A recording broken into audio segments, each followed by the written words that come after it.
O programa Caminho de Sucesso recebe com muita satisfação no programa de hoje a professora Sônia Letícia de Melo Cardoso.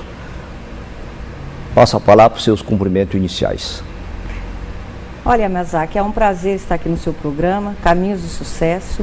Eu tenho certeza que esse é um programa realmente de muito sucesso e que nós tenhamos agora uma conversa sobre a questão da servidão ambiental no Brasil.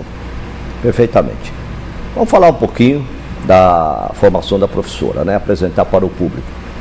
A professora Sônia Letícia, ela tem doutorado pela Pontifícia Universidade Católica de São Paulo, em 2006, mestrado pela Pontifícia Universidade Católica também de São Paulo, em 1996. Também ela é especialista em responsabilidade civil pela Universidade Estadual de Maringá. Também possui o curso de aperfeiçoamento pela Universidade da Flórida, pela University Florida, nos Estados Unidos, em 2003. Ainda tem aperfeiçoamento em compatibilização dos direitos constitucionais pela School of Global Law. Também ela é especialista com curso de aperfeiçoamento em teoria contratual moderna pela School Global Law. Então, ela realmente tem um currículo extenso, muito rico, né? E hoje ela é a professora adjunta da Universidade Estadual de Maringá, também a procuradora-geral da UEM. É membro também do Conselho Editorial da Revista de Ciências Jurídicas de Maringá. Portanto, o seu currículo é muito rico, mas se nós falarmos só do teu currículo, nós não vamos fazer as perguntas, né? Então, professora, vamos lá para algumas perguntas, apenas só ressaltando que ainda a senhora participou de elaboração de livros, etc., né? Que acho que merece ser citado, né? A senhora tem contribuído com publicações em jornais, em revistas, né? E publicou especialmente um livro denominado Servidão Ambiental no Brasil, no ano de 2010, da Juruá. Também é coautora do livro Registro de Imóveis e Meio Ambiente, também publicado em 2010, da editora Saraiva. Portanto, realmente a senhora tem um currículo respeitável. Mas vamos lá para discutir um tema relevante, que é a questão da servidão. Professora, eu gostaria que a senhora discorresse um pouco sobre o Instituto da Servidão e as suas categorias jurídicas. Olha, Yamazaki, a servidão é um instituto e na minha dissertação de doutorado eu criei, nós temos o Instituto da Servidão e nós temos as categorias de servidão dentro desse instituto. Eu entendo que esse instituto abrange também a categoria da servidão ambiental. Então, dentro do Instituto da Servidão, nós temos, primeiro, a servidão civil, depois a servidão administrativa e depois a servidão ambiental. O que é a servidão civil? A servidão civil foi a primeira que surgiu.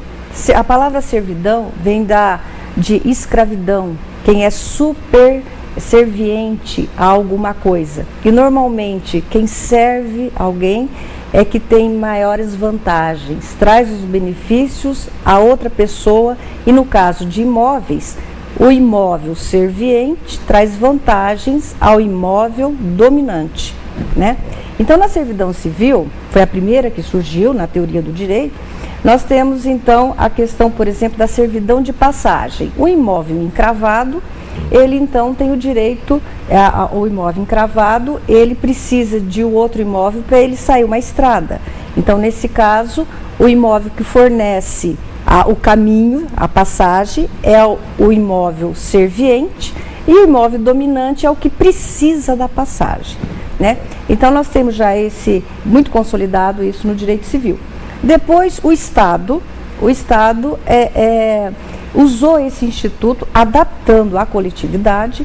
Então, o Estado ele faz o seguinte, em benefício da coletividade, coloca algum gravame, né, sobre determinadas propriedades. Um exemplo seria a energia elétrica. A fiação da energia elétrica passa por várias propriedades. Então, essas propriedades servem ao benefício da coletividade, né? Quem impõe esse gravame da servidão administrativa é o Estado.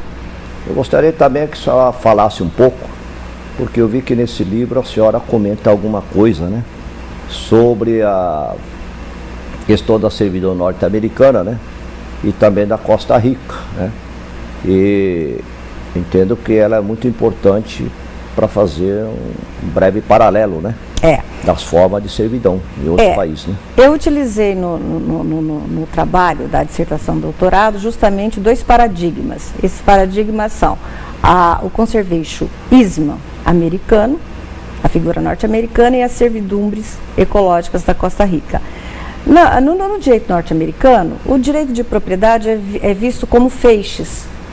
Então o proprietário tira um feixe do seu direito de propriedade e transfere esse feixe para uma organização não governamental ou até para o Estado. Quando ele retira esse feixe e entrega, isso é o easement, ele entrega para uma organização não governamental, essa organização não governamental passa a cuidar dessa área protegida. Então o que o proprietário americano ele entende? Ele tem consciência de que ele tem que preservar o ambiente. Não há ingerência do Estado. Ele tem consciência de que ele tem que preservar o ambiente, então ele diz o seguinte: essa área da minha propriedade eu vou gravar, ninguém vai poder mexer, ninguém vai poder explorar, os meus herdeiros não poderão explorar. Se eu vender a propriedade, essa propriedade não poderá ser explorada, deverá ser preservada. E ele impõe esse gravame na sua propriedade, transfere a administração para que se cuide dessa área protegida para essa organização não governamental. Ele pode ganhar com isso, porque a organização não governamental pode pagá-lo todo mês. E ele tem, pelo Estado, o Estado dá então descontos, né? Ele não paga imposto de renda, o valor venal da terra e tem alguns benefícios econômicos do Estado. Então esse é o sistema norte-americano. A Costa Rica é um país avançado na questão ambiental. E a Costa Rica meio que trouxe esse sistema norte-americano e adaptou ao sistema da Costa Rica. Então nós temos que na Costa Rica o direito é diferente, porque lá nós temos servidão como a servidão civil. A servidão que há o fundo serviente e o fundo dominante. Então na Costa Rica houve uma adaptação do sistema norte-americano. Então, na Costa Rica, nós temos que ter os proprietários cuidando dos seus fundos, ou transferindo, né, o fundo serviente e o dominante, só que na Costa Rica nós temos também organizações não governamentais, ONGs, que ajudam na preservação do ambiente. Compram determinadas áreas, trocam, ajudam o proprietário, tenta compensar o proprietário financeiramente, aquele proprietário que conserva a sua área, leva a educação ambiental para toda a comunidade. Então há uma conscientização, uma ajuda efetiva dessas ONGs para se preservar o ambiente, né? É interessante também ter um modelo na Costa Rica, que eu estudando, é que numa nascente, o proprietário que tem uma nascente na sua propriedade e preserva essa área em volta da nascente, o que acontece? Quem utilizar aquela água, ele tem que pagar um pouquinho para o proprietário que preserva a nascente. Então, é muito interessante porque há uma compensação não para a pessoa ficar milionária, mas pelo menos para a pessoa ter um mínimo de um estímulo para poder preservar. Professora, em função das suas pesquisas, a senhora teve condições de fornecer material e aí que deu origem a um projeto de lei, né? Uhum. É o projeto de lei 3.342 do ano, né, de 2008. Isso. Eu gostaria que a senhora discorresse um pouco, né, sobre essa lei e o que ela visa, né? Naturalmente ela tem um grande fundo, né? Olha, é complicado a gente discorrer só sobre a lei, mas eu posso deixar, assim, levantar alguns pontos sobre o projeto. Esse projeto, como eu falei, houve um contato do consultor do Congresso Nacional. Eu estive em Brasília com o deputado Homero Pereira e mais 4 consultores e discutimos o projeto. E discutimos o texto esse texto desse projeto. Tanto é que esse projeto, ele tem um artigo, que é a redação, a ideia é do Dr. Paulo Roberto Pereira de Souza, e 4 artigos que são o fruto dessa dissertação, né? E realmente houve uma aceitação muito grande. Então, nesse projeto, nós entendemos que a servidão ambiental é um direito real, é uma obrigação próprio terreno, segue a coisa.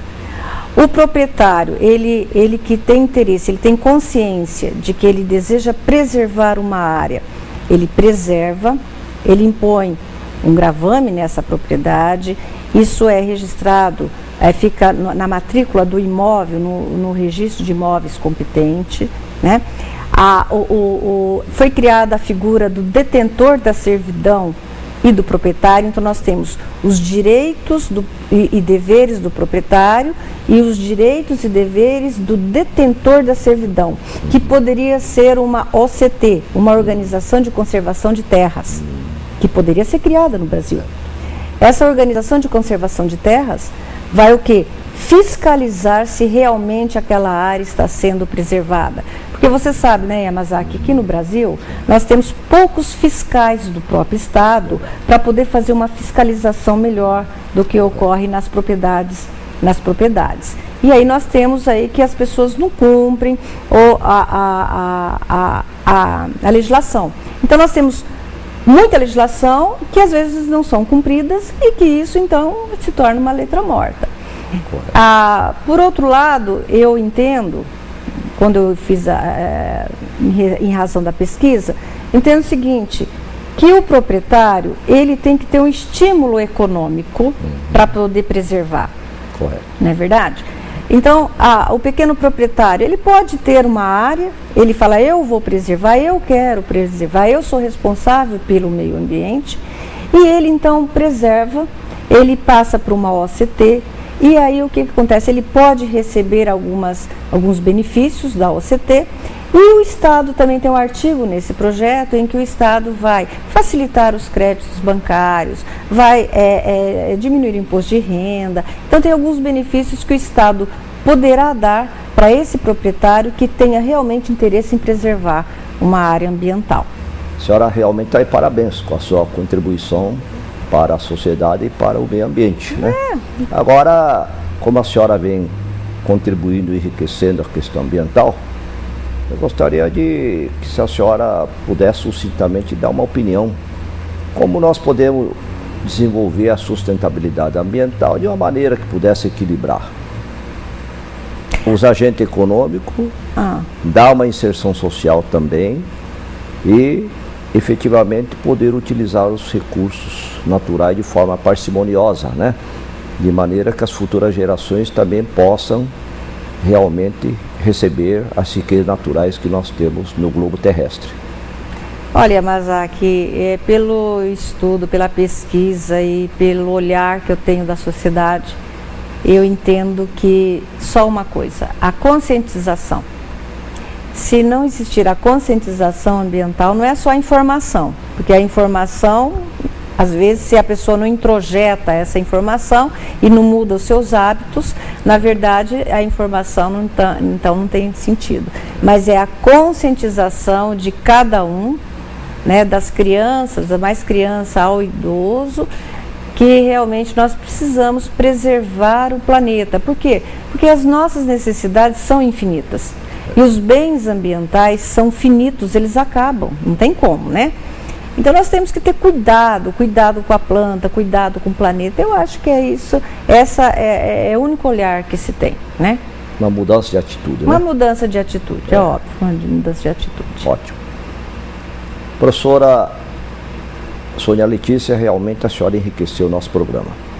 Então eu gostaria de dar um espaço para a senhora mandar uma mensagem para toda a sociedade maringaense, para todos que nos ouvem neste momento e que assistem o programa, e uma mensagem de otimismo, naquela linha que a senhora colocou da conscientização, para todos aqueles que nos ouvem, realmente que tenha aquela mensagem positiva e que sirva de um norte, né, para todos. A minha mensagem é a seguinte: nós somos responsáveis, né?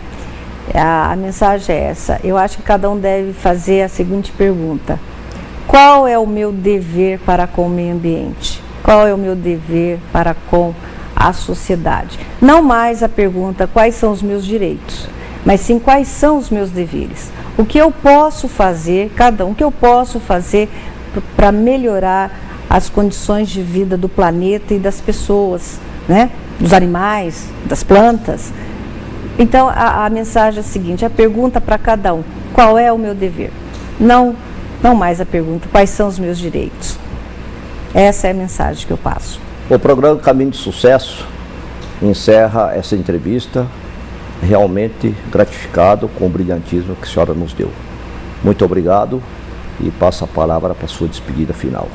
Muito obrigada a você, Yamazaki. Eu sei que você é uma pessoa sensível à questão ambiental, que tem vários projetos ambientais, que trabalha nessa área e que faz um curso de especialização lá na UEM de Direito Ambiental, né? E que enriquece muito. É gente como você que nós precisamos ter para realmente fazer a diferença no mundo. Muito obrigada, viu? Nós que agradecemos e já está aqui o convite para estar aqui presente numa próxima oportunidade. Muito obrigada.